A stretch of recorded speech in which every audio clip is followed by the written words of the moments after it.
안녕하세요. 부동산의 중요한 정보만을 제공하는 부동산 가이드입니다. 제가 오늘 전달해 드릴 내용은요. 지식산업센터 보유 시 납부해야 하는 세금 관련 영상입니다. 현재 지산을 보유 중이시거나 분양이 예정이시라면 중요한 정보이니 꼭 신청해 주시면 많은 도움이 되실 것 같습니다. 총 6개의 납부해야 할 세금이 있는데요.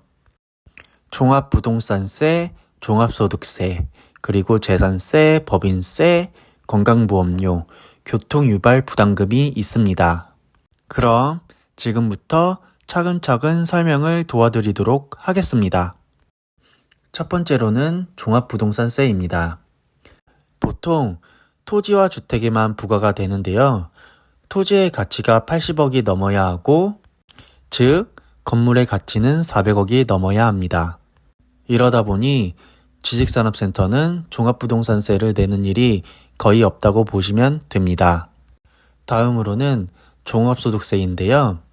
즉 개인 사업자에만 해당이 되며 1년간 소득에 대한 부과가 되며 소득에 따라 종합과세와 분리과세 선택이 가능합니다.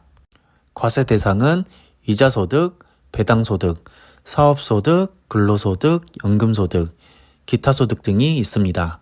지식산업센터 임대 같은 경우는 지식산업센터 임대사업소득에 해당이 됩니다.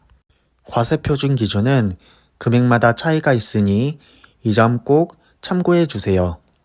재산세에 대한 부과 기준은 매년 6월 1일 보유 기준으로 납부를 하셔야 합니다. 그래서 가장 좋은 방법은 매도를 하실 때는 6월 1일 전에 매도를 하시고 매수를 하신다고 하시면 6월 1일 이후 매수를 하시는 게 가장 좋습니다. 납부에 대한 세금은 건물분과 토지분이 있는데요. 건물분은 7월 16일부터 7월 31일까지 납부를 해야 하며 토지분은 9월 16일부터 9월 31일까지 납부를 해야 합니다.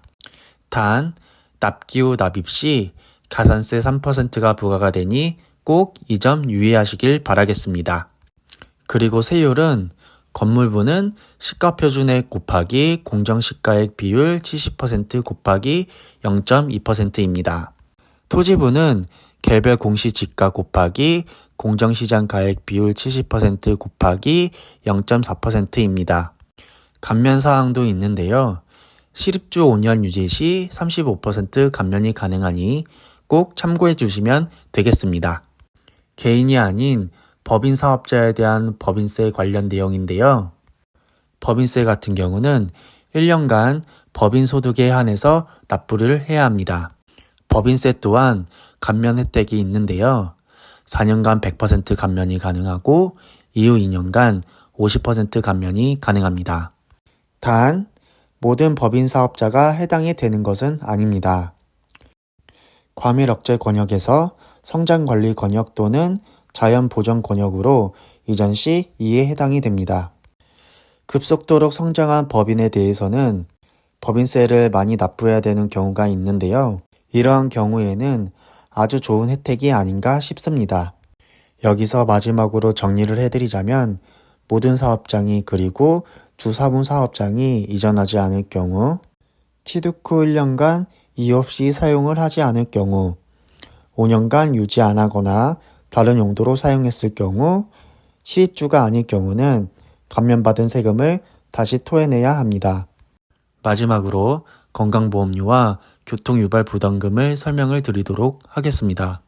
직장가입자는 임대소득이 3,400만원 초과 시 건강보험공단에서 회사에 사항 요청을 하고 있습니다. 지역가입자는 피부양자 시 피부양 자격이 발타가 되고 별도의 건강보험료 납부 대상이 됩니다. 교통유발부담금은 말 그대로 교통혼잡을 유발하는 시설에 부과가 되는 세금입니다. 부과기준 대상은 상주 인구 인원이 10만 명 이상 도시일 경우 또는 건물 연면적이 1000제곱미터 이상일 경우 이에 해당이 됩니다. 대부분 이해 조건에 해당이 되고 7월 31일 소유 기준으로 하고 있습니다. 납부기한은 10월 16일부터 10월 31일까지이며 예를 들어 건물 가격에 약 0.15% 부과가 됩니다. 마지막까지 시청해주셔서 감사드리며 더욱 자세한 내용은 가까운 세무서에 방문하셔서 상담을 권해드립니다. 도움이 되셨다면 구독과 좋아요 꼭 부탁드리겠습니다. 감사합니다.